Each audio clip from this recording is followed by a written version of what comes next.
주의 이름으로 기도하옵나이다. 아멘. 할렐루야. 주님의 그 크신 사랑을 기억하며 오늘도 감사함으로 함께 나아갈 수 있길 바랍니다. 찬양하겠습니다. 박수에 함께 찬양할까요?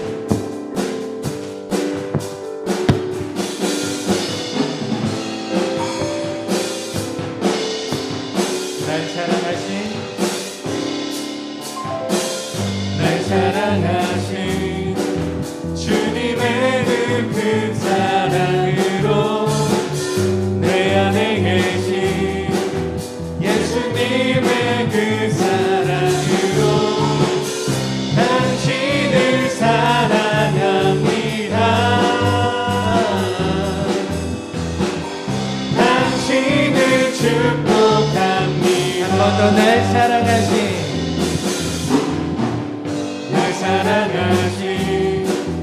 주님의 그 사랑으로 내 안에 계신 예수님의 그 사랑으로 당신을 사랑합니다.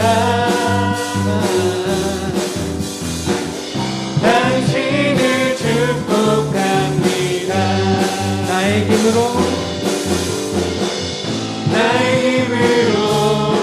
당신을 사랑할 수 없네. 나의 가진 모든 것으로 당신을 축복할 수 없지만 주님이 주신 그보다 놀라우신 그 사랑으로 당신을 사랑합니다.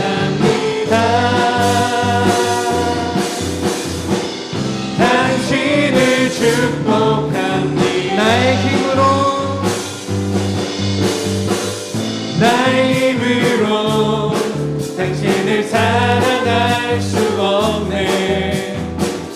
나의 가진 모든 것으로 당신을 축복할 수 없지만 주님이 주신 그보다 놀라우신 그 사랑으로 당신을 사랑합니다. 당신을 축복합니다. 갈 길을 밝히 보이시니 주 앞에 빨리 나갑시다. 우리를 찾는 구주 예수 고도하시네. 죄악 벗은 우리 영혼은 기뻐 뛰며 주를 보겠네. 하늘에 계신 주 예수를 영원히 섬기리. 우리를 오라 하시는 말 기쁘게 듣고 즐겨하세. 구주를 믿기 지체 말고 속속히 나가세. 죄악 벗은 우리 영혼은 기뻐 뛰며 주를 보겠네. 하늘에 계신 주 예수를 영원히 섬기리. 주 오늘 여기 계시오니 다 와서 주의 말씀 듣세. 듣기도 하요 생각하니 참 믿으시로다. 죄악 벗은 우리 영혼은 기뻐 뛰며 주를 보겠네. 하늘에 계신 주 예수를 영원히 섬기리. 죄악 벗은 우리 영혼은 기뻐 뛰며 주를 보겠네. 하늘에 계신 주 예수를 영원히 섬기리. 우리를 죄에서 구하시려 주 예수 십자가 지셨으니 기쁘게 부르세 할렐루야. 나 구원 얻어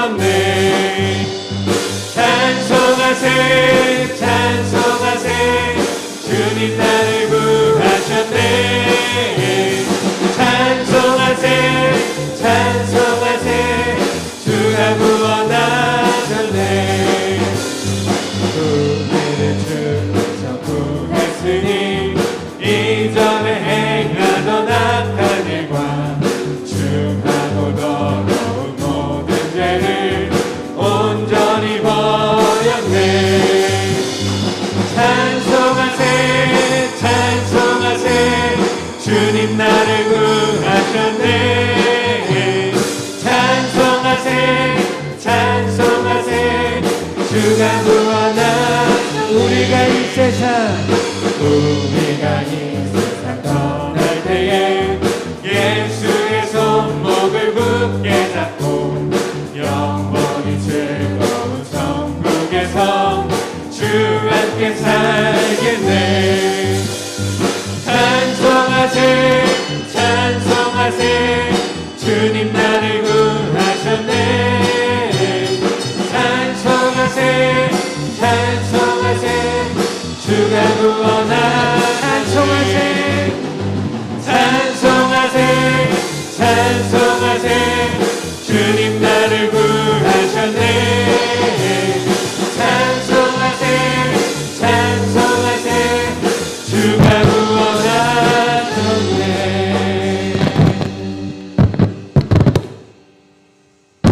할렐루야.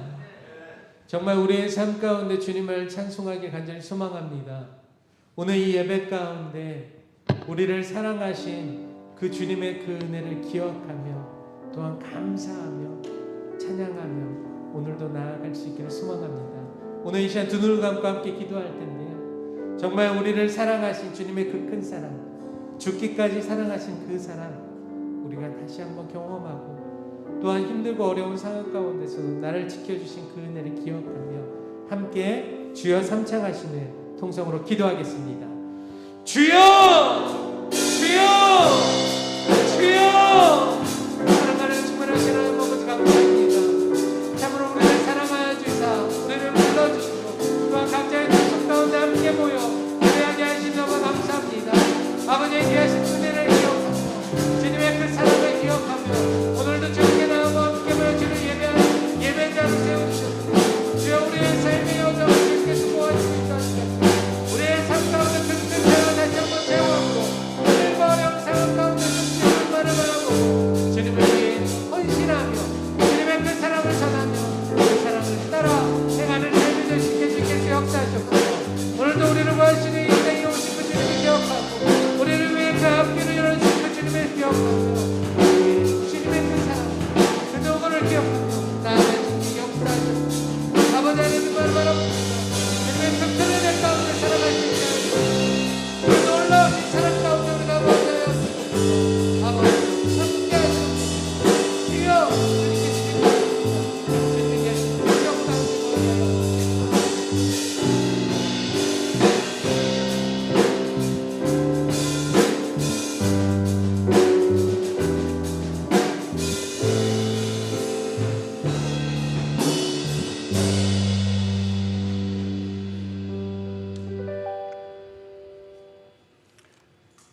우리 모두 기도드리겠습니다.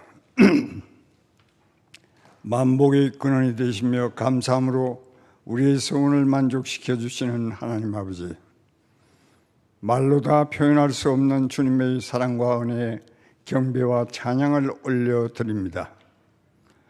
올 한 해도 하나님의 은혜의 손길 아래서 연약한 우리를 다듬어 주시고 때를 따라 필요한 양으로 비를 내려 주셨지만 올해는 유난히 큰 태풍과 많은 비로 인하여 도로가 유실되고 뚝이 무너지고 낮은 지대에 살고 있는 농가가 침수되고 수확을 앞두고 있는 벼와 가수원에 많은 피해를 입었던 한 해였습니다. 그러나 우리 민족은 많은 어려움을 겪었던 저력이 있고 능력이 있는 백성들이라 그 어려움을 감사함으로 받아들여 지금 재건에 열을 올리고 있습니다. 도와주시니 은혜에 정말 감사를 드립니다.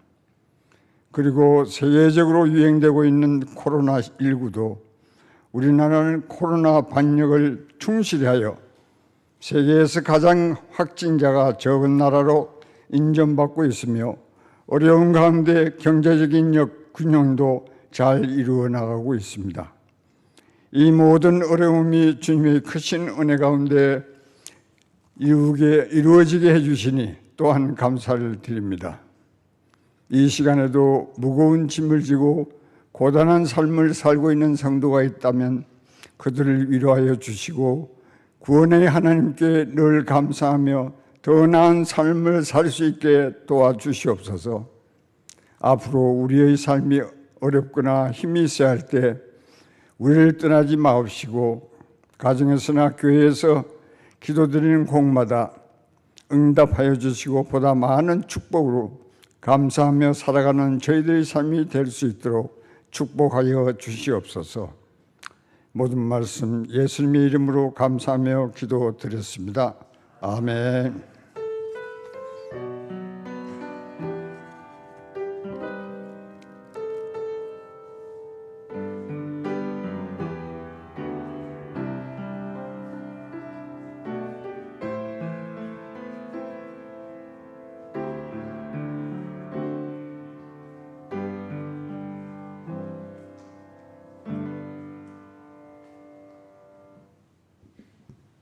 오늘 우리에게 주신 하나님의 말씀은 요한일서 4장 7절에서 12절까지입니다.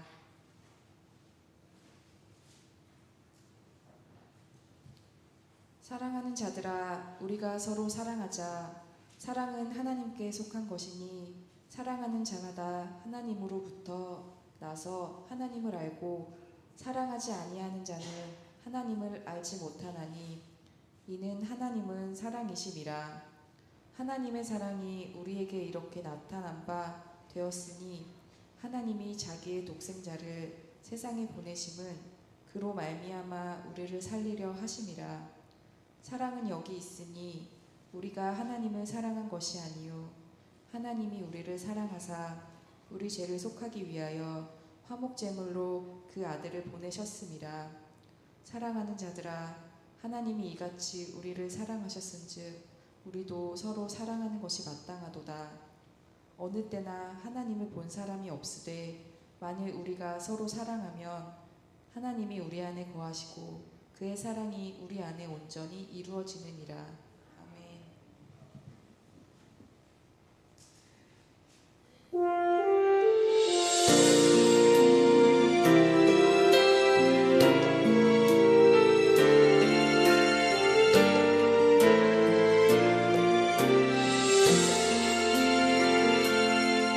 지금 서 있는 이곳에서 높임을 받으소서. 내가 밟는 땅 주님의 땅이니 하늘이 주의 이름 높이 올리며 넓은 바다가 주를 노래해. 모든 만물 주를 경배해. 모든 입술 주를 찬양해. 천지를 만드신 만물의 통치자 높임을 받으소서. 내 평생을 주의 이름 높이며 어느 곳에서든지 주님을 예배하리라. 내가 밟는 모든 땅 아버지의 영광이 선포되야 하리.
시작 높임을 받으소서.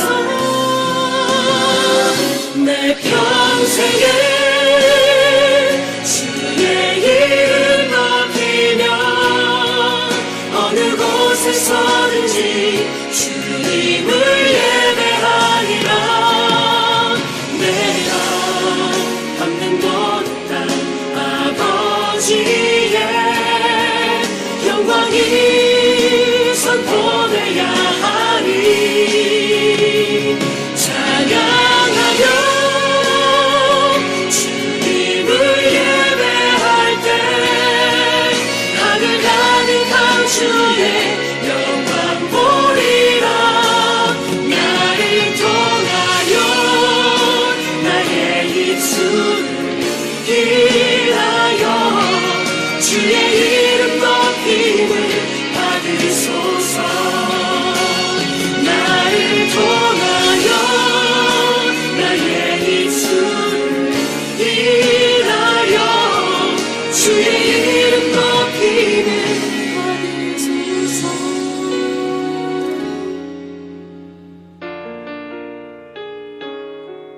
주의 이름 높임을 받으소서.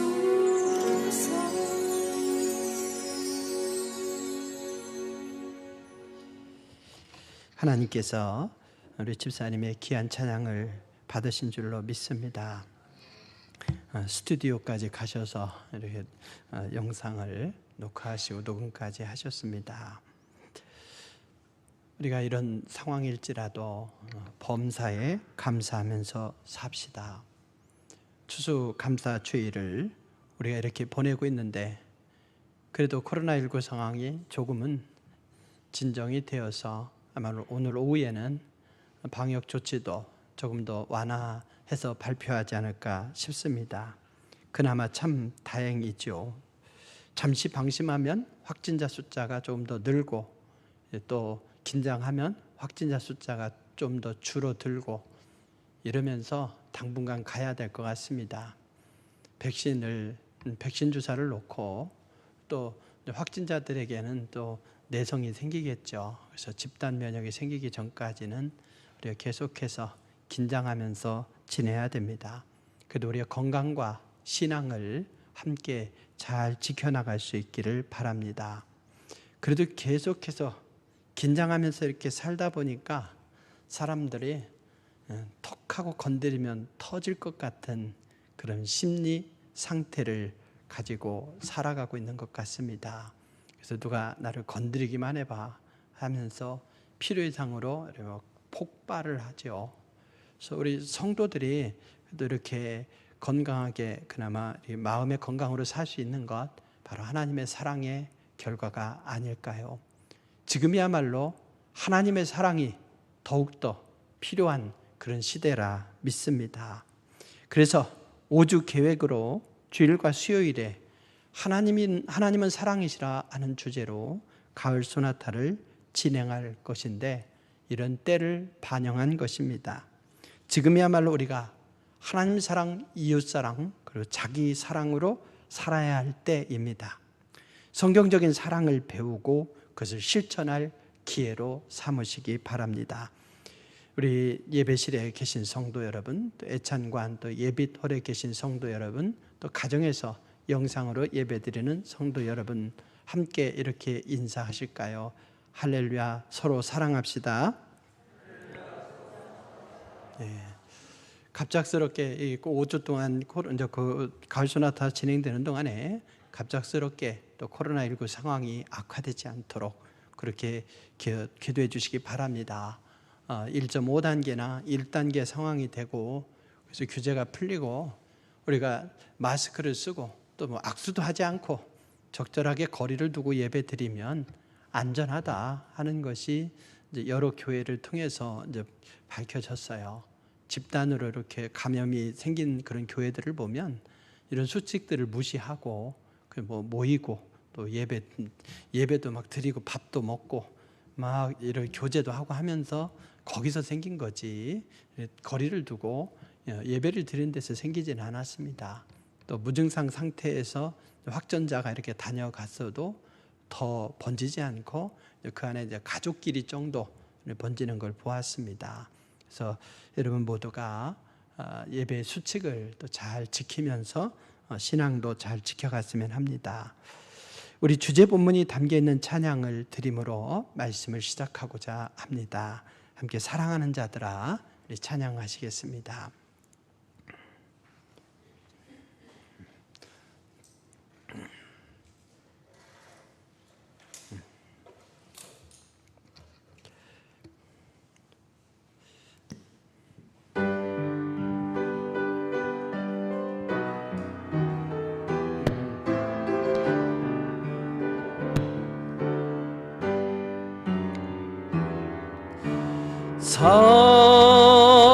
사랑하는 자들아 우리가 서로 사랑하자. 사랑은 하나님께 속한 것이니 사랑하는 자마다 하나님께로 낫도다.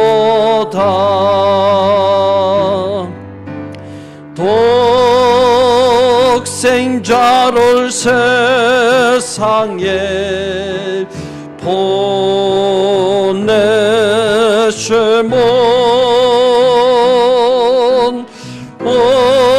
우리를 살리게 하시려 화목제로 보내셨도다. 화목제로 보냈도다. 사랑하는 자들아 서로 사랑하자. 사랑은 하나님께 속한 것이니 서로 사랑하면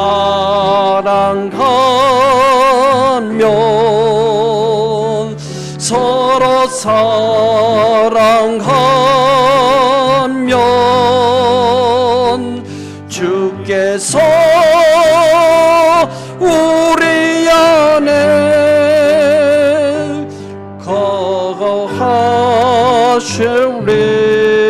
거하시리로다. 아멘. 여러 이유로 인해서 참으로 힘든 시대를 살고 있는 우리가 간절하게 필요로 하는 것이 있다면 진실한 사랑입니다. 인간이 살아가는데 문제가 발생한다면 꼭 사랑에서 문제가 발생합니다. 사랑이 없어서 거짓말하고, 사랑이 없어서 미워하고, 사랑이 없어서 질투하고, 사랑이 없어서 다툽니다. 사랑이 없어서 무책임합니다. 빗나간 사랑은 비극을 가져오죠. 사랑을 하더라도 제대로 사랑해야 됩니다. 그래서 제대로 된 사랑을 어떻게 할 것인가? 사람들이 많은 고민들을 하죠.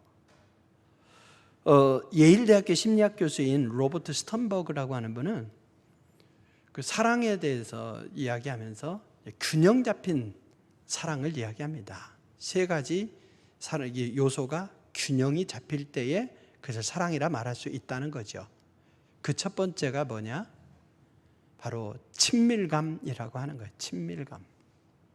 그렇습니다. 누군가의 친밀감을 느껴야 돼요. 사랑한다고 말하는데 왠지 가슴에 안 와다, 느껴지질 않아, 이러면 사랑이 아니죠. 근데 굳이 말을 하지 않아도 왠지 눈빛만 봐도 알 수 있어, 이렇게 느끼는 게 있지 않습니까? 그게 친밀한 사랑인 거죠. 친밀감이 있어야만 서로 사랑할 수 있어요. 저 사람이 나를 이해하는구나, 나의 사정을 알아주는구나, 이렇게 느낄 수가 있어야 됩니다. 두 번째로는 뭡니까? feel이 온다 뭐 그러는데 이 뭔가 feel이 꽂히게 되면 정열로 이어지죠. 정열이 있어야 되는데 정열. 그래서 서로에 대한 이 뜨거움이 있어야 된다는 거죠. 사랑하는 사람 외에는 아무것도 안 보여. 내가 저 사람을 위해서라면 뭐든지 하겠어. 뭐 이런 정열이 있죠. 살아가는 이유가 꼭 그 한 사람 때문인 것 같은 그 정열이 있어야 된다는 거죠. 세 번째 요소는 약속과 책임입니다. 약속과 책임. 사랑에는 약속이 있고 그 약속에는 책임이 따르는 거예요. 약속이 확실하고 그 약속에 대한 믿음이 있고 그 믿음에 대해서 책임을 지는 것. 이게 바로 사랑이라고 하는 거죠. 올바른 사랑은 결국 이 친밀감, 또 정열, 약속과 책임, 이 셋이 삼각형을 이루어서 균형을 이루어야 된대요. 친밀감만 있다고 생각해 보십시오. 그러면 지나친 감상주의자가 됩니다. 정열만 있다고 생각해 보십시오. 그쪽으로 치우치게 되면 욕망에 사로잡혀서 정신을 못 차립니다. 그리고 약속과 책임, 여기에만 치우치게 되면 의무감의 사랑이죠. 그러면 아니 되는 겁니다. 그래서 나름 이 박사는 세 가지 요소, 친밀감, 그리고 정열, 약속과 책임의 균형을 얘기하는데 이 균형이 맞춰지면 될까요? 꼭 그렇지는 않습니다. 사람들은 거기에 더 많은 걸 요구해요. 그래도 재산은 조금 있어야지. 조금 뭔가 배운 게 있어야지. 직장은 좀 괜찮아야지. 여러 가지들을 따져요. 그러다 보니까 삼각형이 아니라 다각형이 되고 다각형도 삐뚤삐뚤하다 보니까 결국에는 배신자요 하며 사랑의 배신자요 하며 노래를 부를 수밖에 없는 것이죠. 여러분, 진정한 사랑을 경험하기 전까지는 아무리 그럴듯한 사랑을 만날지라도 갈증에 시달릴 수밖에 없습니다. 하나님은 사랑이십니다. 사랑의 하나님이 인간을 만드셨어요. 그리고 우리에게 율법과 선지자의 대강령을 주셨습니다. 바로 사랑이죠, 사랑. 그래서 하나님의 사랑이 빛으로 나타나서 우리에게 비춘 바 되고 우리가 그 사랑을 경험해서 그 사랑으로 하나님 사랑, 이웃 사랑, 자기 사랑의 기본을 가지고 공동체 안에서 서로 사랑할 때에 진실한 사랑으로 살 수가 있는 거죠. 오늘 본문에 보면 하나님은 뭐라고 합니까? 하나님은 사랑이시라 이렇게 말씀하고 있죠. 하나님은 사랑이시라. 사랑이 하나님의 여러 가지 특성 중에 하나가 아니라 하나님은 사랑이시라 하면서 하나님과 사랑을 동격으로 놓고 있죠. 그래서 오늘 본문 뒤에 16절에도 보면 사랑 안에 거하는 자는 하나님 안에 거하고 하나님도 그의 안에 거하시느니라 그랬어요. 하나님은 사랑이시기에 사랑 안에 거하면 하나님이 거기 거하신다는 거예요. 성경은 결코 하나님은 정의다, 하나님은 능력이다, 하나님은 지혜다, 하나님은 진노다 이렇게 표현하진 않아요. 오히려 하나님의 정의, 하나님의 능력, 하나님의 지혜, 하나님의 심판 이렇게는 얘기할지라도 하나님은 무엇이다 라고 할 때 그 뒤에 붙는 건 오직 사랑 이것만 붙습니다. 하나님은 본성이 사랑이시고 그 외에 정의든지 능력이든지 지혜든지 혹은 진노 이런 것은 하나님의 사랑이 나타나는 여러 가지 특성인 거예요. 특성. 하나님은 정의를 사랑하십니다. 능력을 나타내십니다. 지혜를 통해서 세상을 다스리십니다. 세상을 심판하십니다. 그래도 하나님은 사랑이시고 하나님께서 행하시는 모든 일들 속에는 그 하나님의 사랑이 녹아 있습니다. 하나님의 본성에서 정의, 사랑, 능력, 지혜, 심지어 심판, 이 진노까지도 거기서 사랑이 흘러나오는 거죠. 그렇다면 하나님은 사랑이시라, 우리가 모르는 말씀이 아니죠. 하나님은 사랑이시니라, 이 말씀을 어떻게 이해할까요? 많은 성도들이 하나님은 사랑이시라 라고 할 때 이 사랑을 어떻게 이해하는가 봤더니 그래요. 사랑에 대한 일반적인 생각을 갖고 있어요. 그 생각을 가지고 하나님은 사랑이시라 이걸 이해합니다. 그러다 보니 하나님의 사랑에 대해서 오해를 갖고 있어요. 그래서 세속적인 낭만적인 사랑, 이것을 얘기하다 보니까 성경이 말씀하고 있는 하나님은 사랑이시라는 뜻과 상관없는 다른 사랑론을 얘기하고 있어요. 그래서 만들어진 하나님을 이해하는 거죠. 여러분, 우리가 하나님은 사랑이시라 이걸 보려면 어떻게 해야 됩니까? 내가 가지고 있는 생각, 세상 사람들이 말하고 있는 것, 심지어 요즘 트로트 대세인데 트로트의 주제인 이 사랑을 가지고 성경 말씀을 들여다보면 그 하나님은 안 보이는 거예요. 우리는 말씀으로 들어가서 말씀에서 하나님이 어떻게 우리를 인도하시는지, 하나님이 어떻게 역사하셨는지 이걸 보고 그 속에 담겨있는 사랑을 봐야 되는 거죠. 그 사랑을 이해하면서 그 사랑을 받고 경험해서 그 사랑으로 나눠야 돼요. 거꾸로 세상의 사랑이 아닌 바로 참 성경 말씀으로부터 발견하는 하나님의 사랑을 봐야 되는 것이죠. 하나님은 사랑이시다. 이 사랑을 이야기할 때 두 가지로 접근해야 됩니다. 하나는 뭐냐? 하나님은 빛이시라 했죠. 빛의 관점에서 봐야 되는 거예요. 그리고 그 빛은 스펙트럼으로 이렇게 나누게 되면 빨주노초 파남보 쫙 갈라지잖아요. 그런데 그 많은 색깔들로 나뉘게 되는데 빛의 삼원색이라고 있어요.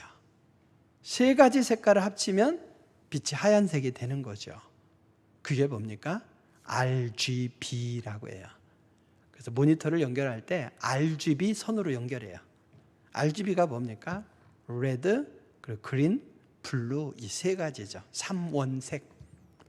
이미 말씀드린 대로 하나님의 사랑, 하나님은 사랑이시라 할 때 그 사랑의 본성이 수만 가지 형태로 나타나지만 근원적인 하나님의 사랑의 삼원색이 있습니다.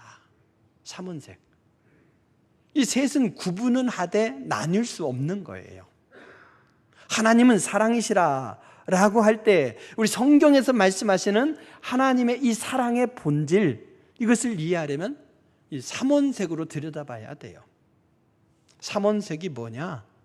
바로 정의와 진리와 은혜라고 하는 거예요.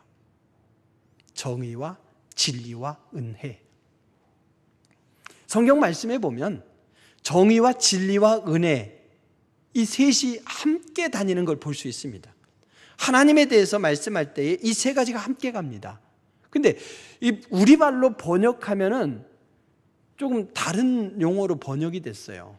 그래서 히브리어로 봐야 됩니다. 히브리어로 보게 되면 정의는 이제 체다카라고 합니다. 그리고 진리는 에무나, 그리고 은혜는 헤세드, 이렇게 얘기해요.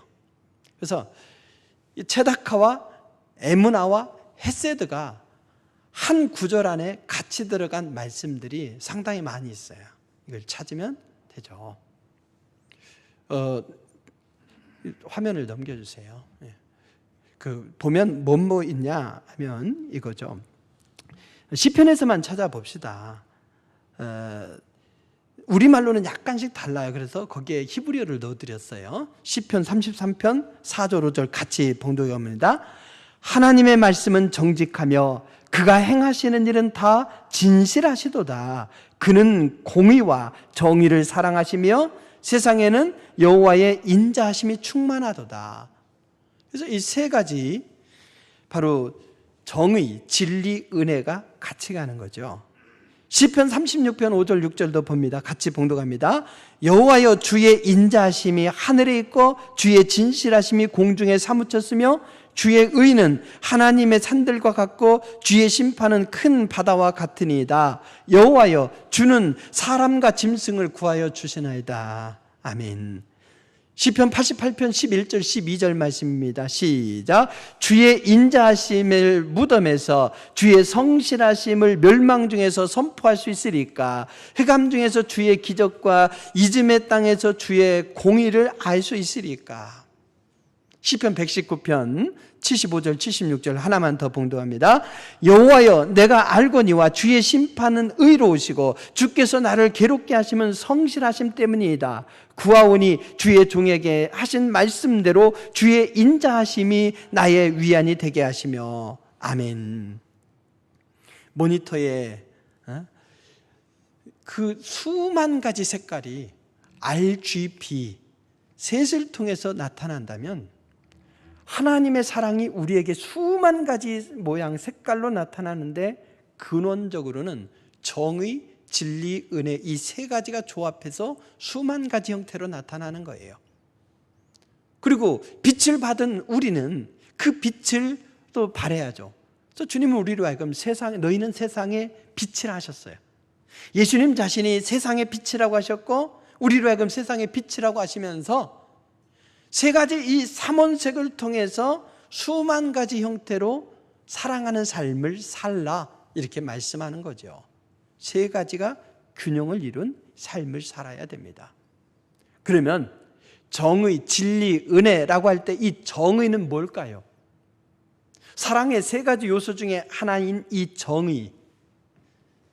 여러분 가만히 보면 이 정의감에 불탄 분들이 있어요.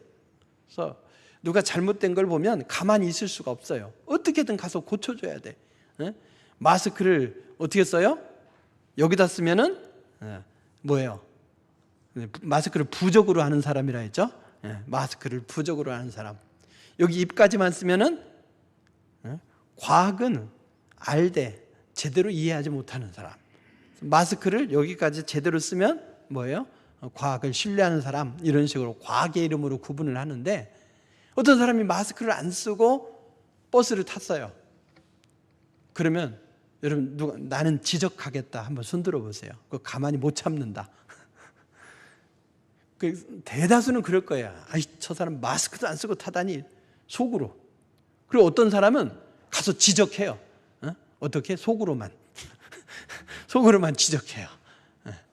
근데 그것을 앞에서 당당하게 당신 말이야 마스크 안 썼지 내려 탈 수 없어 이렇게 말하는 사람은요 극히 적습니다. 그래서 뭔가 정의감에 불타는 사람은 불의를 못 보는 거예요. 가서 지적을 하든지 고쳐놔야만 직성이 풀리는 거죠. 근데 성경에서 말씀하는 정의는 조금 다릅니다. 정의는 뭐냐 하면 이렇게 정의할 수 있어요. 행위 속에 드러난 하나님의 자비로운 사랑. 오히려 정의는 자비로 연결돼요. 자비. 세상은 좀 강한 사람과 약한 사람이 있어요. 정의는 뭐냐? 기계적인 균형 속에서 이기는 사람 내 편, 이게 아닌 거예요. 하나님께서 원하는 정의는 약한 자의 편에 서는 거예요. 약한 자, 가난한 자, 혜택을 누리지 못하는 자들, 고통 중에 있는 사람들, 그들을 돌보는 것, 그래서 자비의 형태로 나타나는 것, 이게 정의의 사랑인 거예요. 누군가를 지적하는 것이 아니라 바로 진리를, 그 정의는 약한 자의 편을 드는 거죠. 예수님의 이 산상수훈은 바로 정의가 뭔지를 가르쳐 줍니다. 예수님께서 비유의 말씀을 하셨어요. 바로 부자와 나사로의 비유이죠. 여러분 그 부자 이름이 뭐예요? 부자가 이름이 몰라요? 왜 몰라요? 알아야지. 가난한 사람은 이름이 뭐예요? 나사로. 근데 일반 드라마에서 보면은 부자는 이름이 있어요. 근데 가난한 사람은 뭐 행인 일 뭐 이런 걸로 나타나요. 근데 성경은 부자와 나사로의 비유 이렇게 말씀하고 있어요. 그러면 예수님의 비유에서 부자가 나사로에게 잘못한 게 뭐 있습니까? 뭐 그 사람이 빵을 먹으려고 하는데 훔쳤어요? 아니면 길 가다 괜히 팼어요? 아니에요.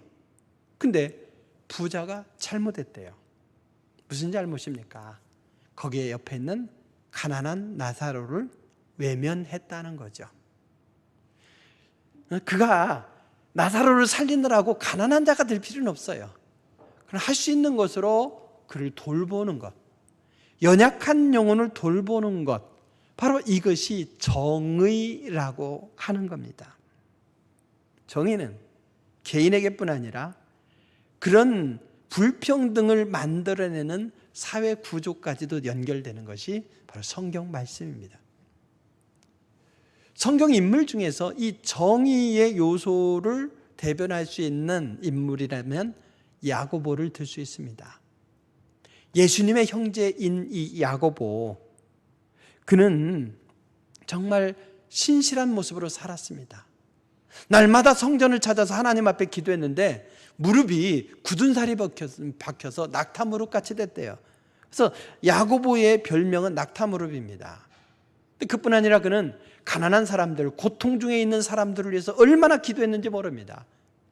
기도할 뿐 아니라 그 영혼들을 돌보기 위해서 실제적으로 많은 노력을 했습니다. 예수님의 형제 이 야고보가 쓴 서신 야고보서를 보게 되면 이렇게 말씀합니다. 너희는 말씀을 행하는 자가 되고 듣기만 하여 자신을 속이는 자가 되지 마라. 즉 말씀대로 행하라. 믿음이 있다면 믿음이 행동으로 나타나야 된다. 어떤 행동으로? 약한 자를 돌보는 형태로 나타나야 된다는 거죠. 그래서 야고보서를 보게 되면 교회 안에서 가난한 사람들을 불공평하게 대우하는 것에 대해서 철저하게 권면합니다. 야고보서는 108절로 되어 있는데 명령형이 무려 54절이에요. 쉬운 4절이 명령형이에요. 해도 되고 안 해도 되는 것이 아니에요. 정말 너희가 신실한 믿음을 갖고 있다면 그 믿음을 가지고 행동으로 옮겨야 되는데 그 행동이 뭐냐? 연약한 자를 돌보는 모습으로 나타나야 된다. 이렇게 권면하는 겁니다. 사랑하는 성도 여러분, 우리가 사랑한다, 당신을 사랑합니다 라고 할 때 어려운 공경에 있으면 그 영혼을 위해서 나의 작은 섬김이 보탬이 되고 위로가 되면 좋겠다 이거죠. 그런 정의의 사랑, 즉 자비로운 모습이 우리를 통해 나타나야 됩니다. 하나님의 사랑이 우리 안에 녹아든 그런 믿음의 사람의 모습인 줄로 믿으시기 바랍니다. 또한 하나님은 사랑이시라 라고 말할 때 거기에 두 번째 요소 진리가 있어요. 진리는 빨간색으로 표시할 수가 있죠. 진리가 뭐냐? 행위 속에 드러난 하나님의 신실한 사랑이에요. 신실한 사랑.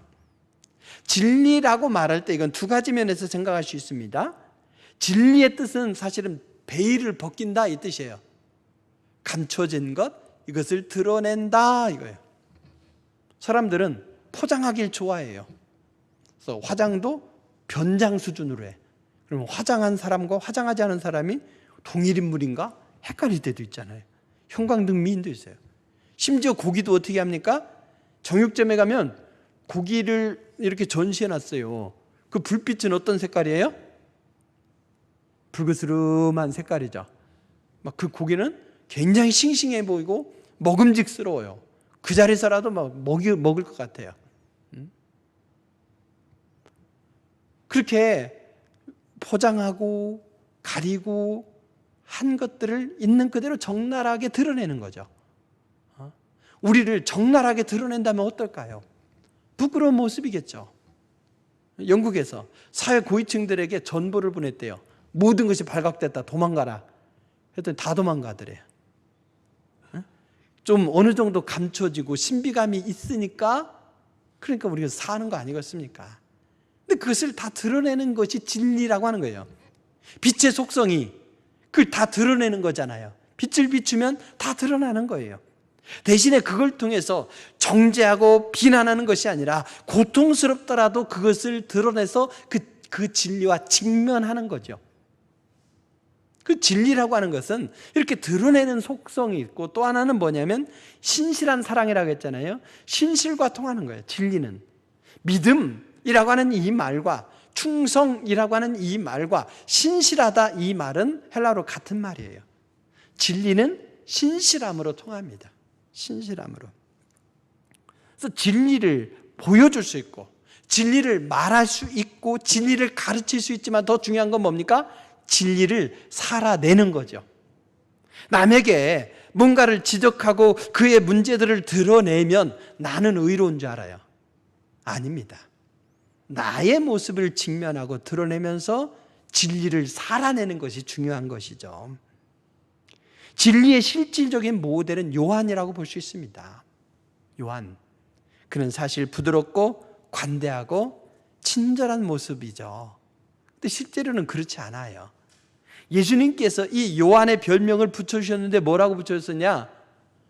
요한을 띄워줘야죠. 요한을 붙여주셨는데 요한은 우레의 아들이라고 하는 별명이 있어요. 우레의 아들.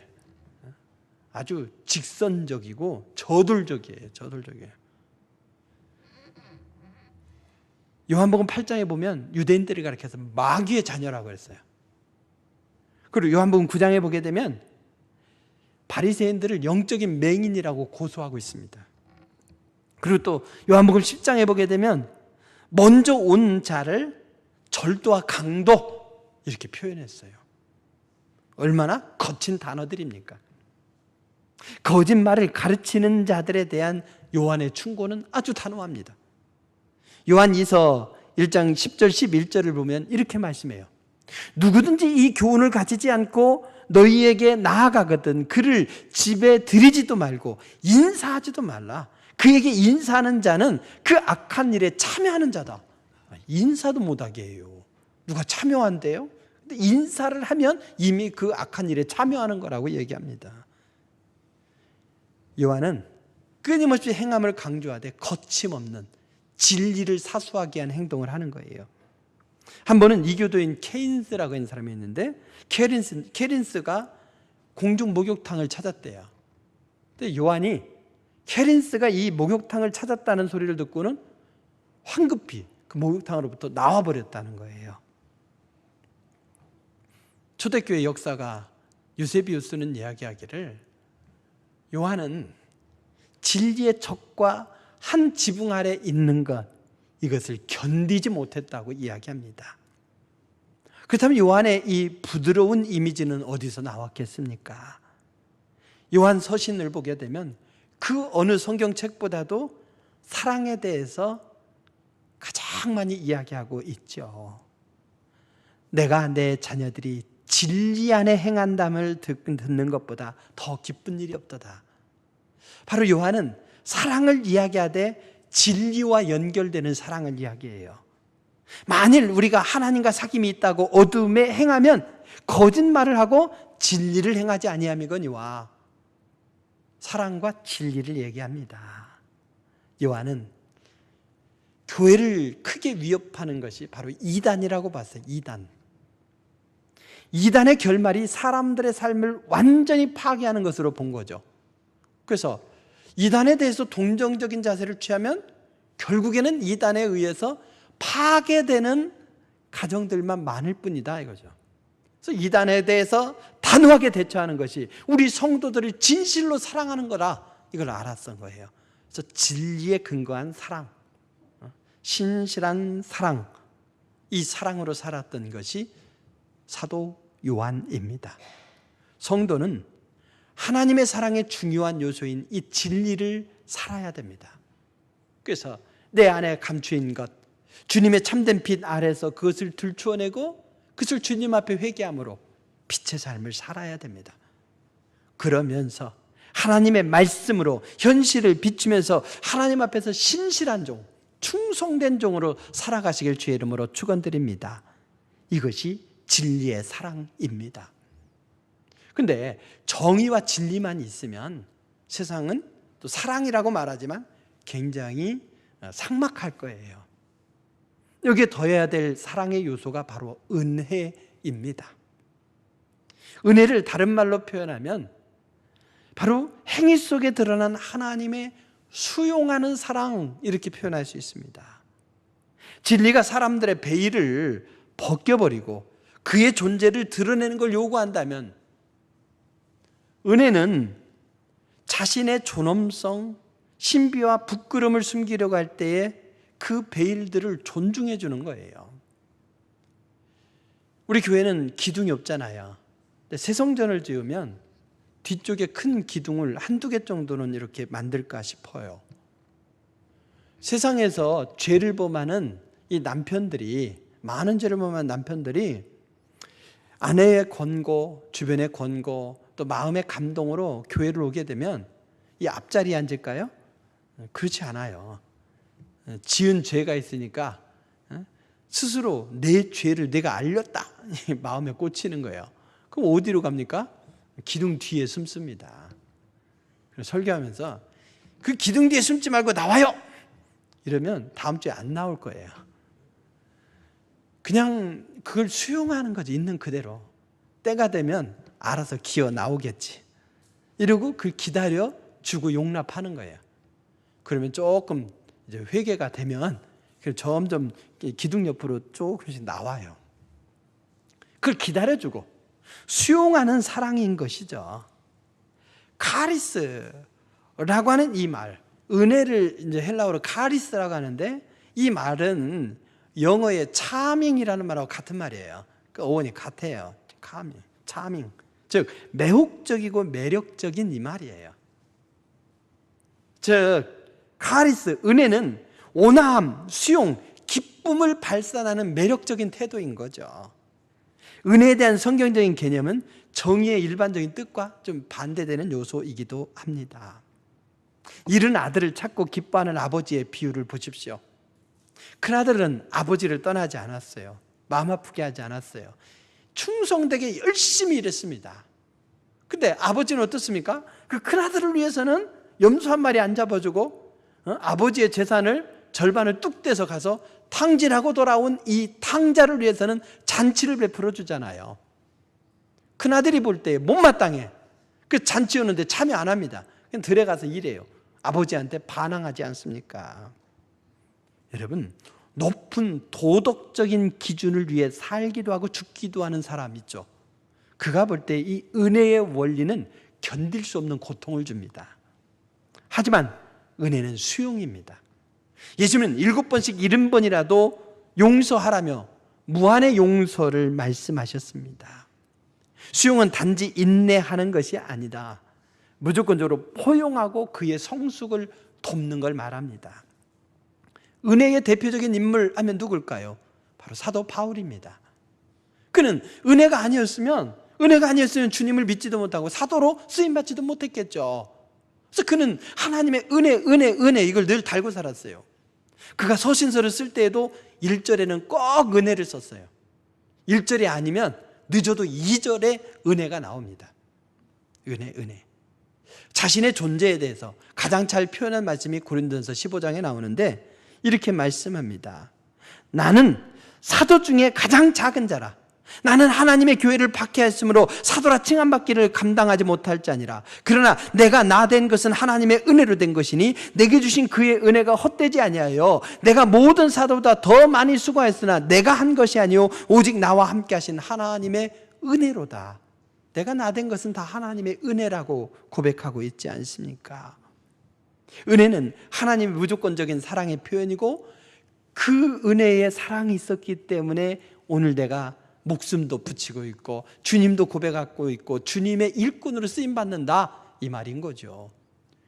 여러분 봉사 이야기하는데 봉사는 여러분 하나님께서 주신 기회이고 은혜의 결과입니다. 의무와 책임이 아니라 나를 믿어주고 나를 사용해 주심에 감사하며 충성으로 헌신하시길 주의 이름으로 축원드립니다. 사도 바울에 의하면 은혜 받고 은혜로 부르심을 받은 일을 하는 것이 중요한 거예요. 봉사가 바로 그거 아닙니까? 봉사할 때 은사를 따라서 헌신하라고 하죠. 이 은사를 헬라어로 뭐라고 말하냐? 카리스마라고 해요. 카리스가 뭐라고 했습니까? 은혜라고 했죠. 카리스에 마를 붙인 거예요. 마란 뭐냐? 그 행동의 결과를 얘기하는 거예요. 그러면 은혜로운 행동의 결과로 나타나는 것이 카리스마, 은사라는 거예요. 하나님의 은사. 성도는 하나님의 사랑의 중요한 요소인 이 은혜를 실천해야 합니다. 하나님의 사랑으로 이웃을 수용하고 용납하며 살아가시기 바랍니다. 이웃을 용납하려면 개인에게 초점을 맞춰야죠. 그가 한 행동에 몰입하다 보면 정죄할 수밖에 없지만 그 사람을 보게 되면, 그리고 나 자신을 보세요. 하나님이 나를 수용해 주신 그 사랑으로 그를 수용할 수가 있는 거죠. 그 사람을 용서하고 용납하고 수용하는 것, 이것이 은혜의 사랑입니다. 결론적으로 말씀을 드립니다. 지금이야말로 하나님 사랑, 이웃 사랑, 자기 사랑으로 건강한 사랑의 공동체를 이루어야 될 때입니다. 빛이신 하나님은 사랑입니다. 본문에서 하나님은 우리를 살리려고 독생자를 세상에 보내셨고, 우리 죄를 속하기 위해서 아들을 화목 제물로 내어주셨습니다. 이 엄청난 사랑은 하나님의 본성 자체가 사랑이시기 때문에 가능했던 일입니다. 그럼 우리가 어떻게 해야 됩니까? 사랑하는 자들아, 우리가 서로 사랑하자. 서로 사랑하는 것이 마땅하도다. 이것이 오늘 우리들에게 주시는 권면의 말씀입니다. 우리가 하나님 사랑, 이웃 사랑, 자기 사랑의 균형 잡힌 사랑으로 서로 사랑하면서 사랑의 공동체를 이루어야 됩니다. 그래야 이 험난한 때를 우리 이겨낼 수 있습니다. 예수님은 자신을 세상의 빛이라고 말씀하셨을 뿐만 아니라 우리를 세상의 빛이라고 하셨어요. 그래서 우리끼리만 빛을 비추는 것이 아니라 세상 한가운데 빛을 비춰야 되는 것이죠. 하나님 예수님이 태양이라면 우리는 달이에요. 우리 스스로 빛을 발할 수 없습니다. 태양으로부터 빛을 받은 달이 불빛을 발하듯이 우리가 그 빛을 받아서, 사랑의 빛을 받아서 그 빛을 발해야 되는 것이죠. 먼저 하나님의 사랑을 받고 그 사랑이 나타나는 것이 하나님 사랑, 이웃 사랑, 자기 사랑, 그리고 통합적으로 서로 사랑이에요. 이것이 율법과 선지자의 대강령입니다. 세속적인 사랑의 개념을 가지고 하나님을 사랑하고 이웃을 사랑하면 안 됩니다. 성경에서 말씀하는 사랑의 의미를 가슴에 새겨야 됩니다. 하나님의 사랑은 수만 가지 색깔로 나타나지만 근원적으로 빛의 세 가지 삼원색으로 나타난다고 말씀을 드렸죠.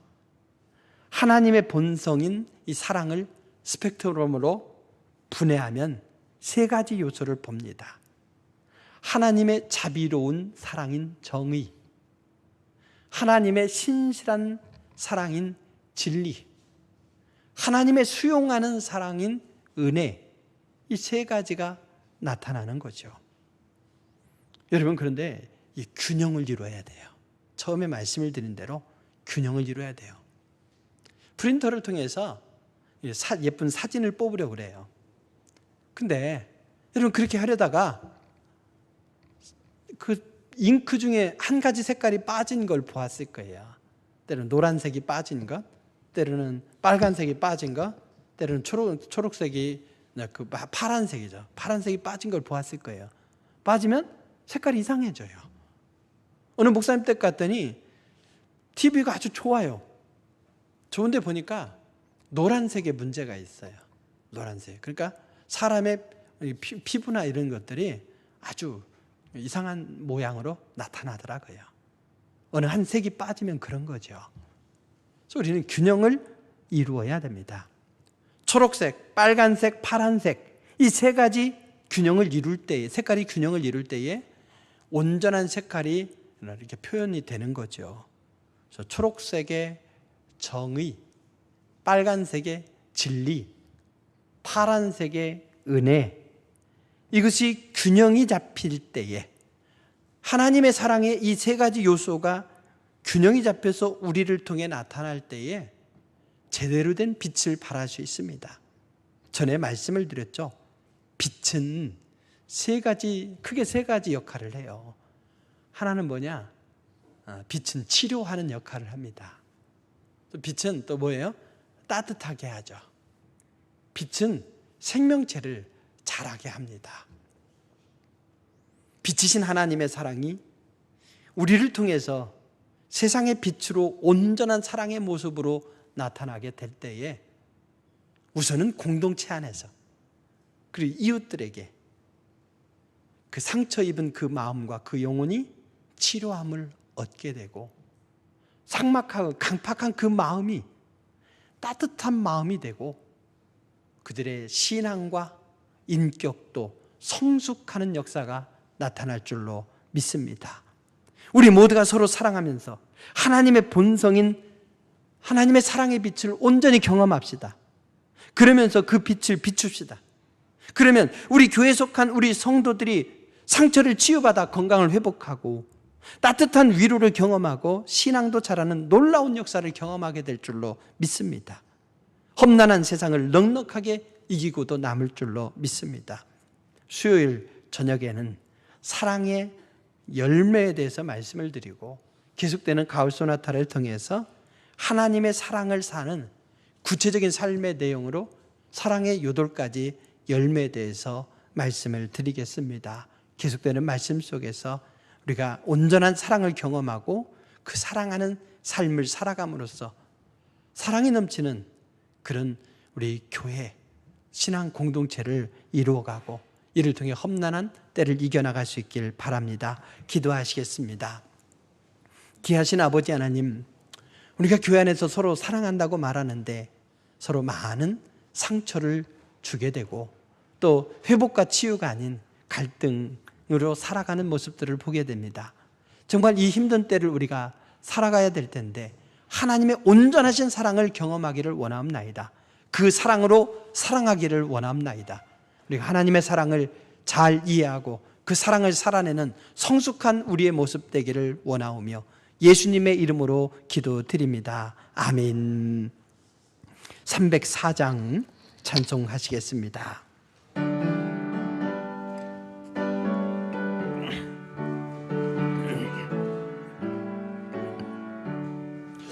그 크신 하나님의 사랑 말로 다 영영 못하네. 저 높고 높은 별을 넘어 이 낮고 낮은 땅 위에 제법만 영원 구하려 그 아들 보내사 화목제물 삼으시고 죄 용서하셨네. 하나님 크신 사랑은 증량 다 못하네. 영원히 변치 않는 사랑 성도여 찬양하세. 괴로운 시절 지나가고 땅 위에 영화 쇠할 때 주 믿지 않던 영혼들은 큰 소리 외쳐 울어도 주 믿는 성도들에게 큰 사랑 베푸사 우리의 죄 사했으니 그 은혜 잊을까. 하나님 크신 사랑은 증량 다 못하네.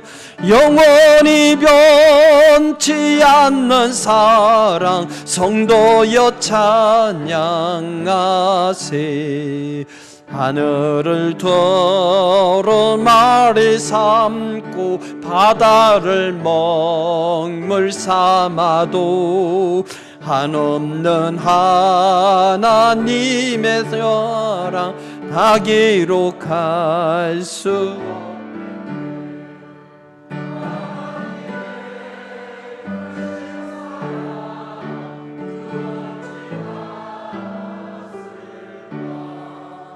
전을 높이 쌓아도 채우지 못하리.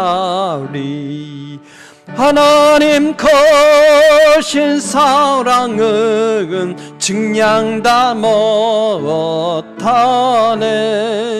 영원히 변 변치 않는 사랑 성도여 찬양하세. 귀하신 아버지 하나님 감사합니다. 빛이신 우리 하나님께서 먼저 우리를 사랑하시되 아들까지 내어주시는 귀한 사랑으로 사랑을 완성해 주셨으니 감사드립니다. 우리의 삶 속에서 그 사랑의 빛이 드러나게 하여 주시옵소서.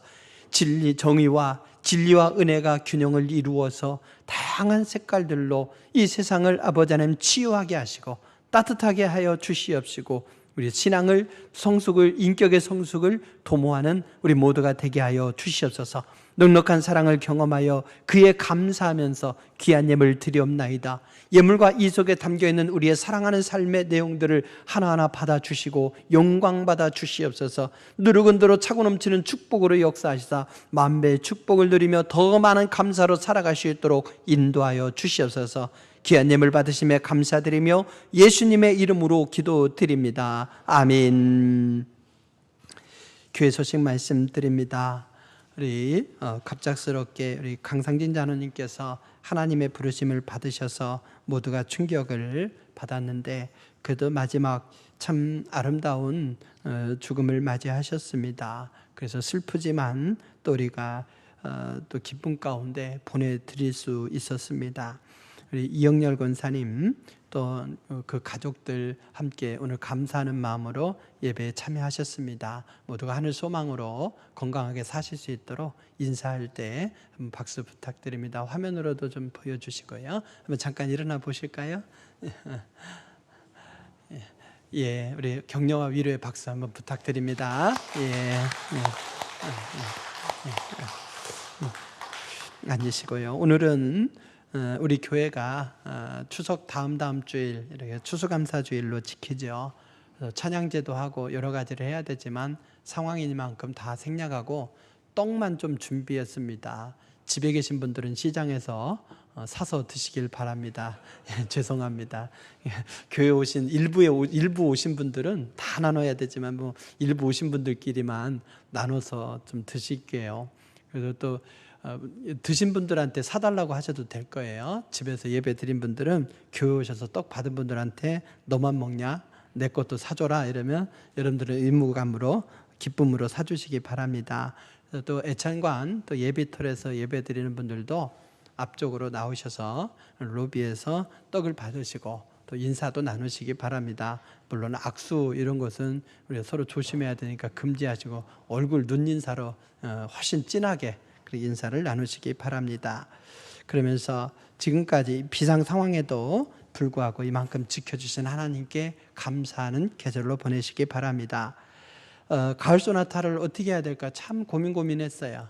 그러다가 우리가 이때에 또 주제를 가지고 또 우리 신앙을 더 돈독하게 해야 되겠다 하는 마음으로 이렇게 5주 동안 나눠서 진행하기로 한 겁니다. 그래서 여러분들 모두가 시간 은혜를 받으시길 바라고 또 오늘 오후에 발표할 때는 조금 더 완화된 기준으로 예배 드릴 수 있을 겁니다. 그럼 지금은 2칸 걸로 한 분인데 1.5단계 되면 이제 한 칸 걸로 한 분씩 하면은 그리고 찬양대석까지 앉으면 본당 안에 한 50명 정도 또 애창관 예비톨 이렇게 하면은 평상시에 예배 드리는 성도들을 거의 모실 수 있지 않을까 싶습니다. 물론 조금이라도 건강이 좀 이상 있으신 분들은 조심하는 마음으로 또 집에서 영상 예배 드리고 하니까 아마 부족하진 않을 거라고 봐요.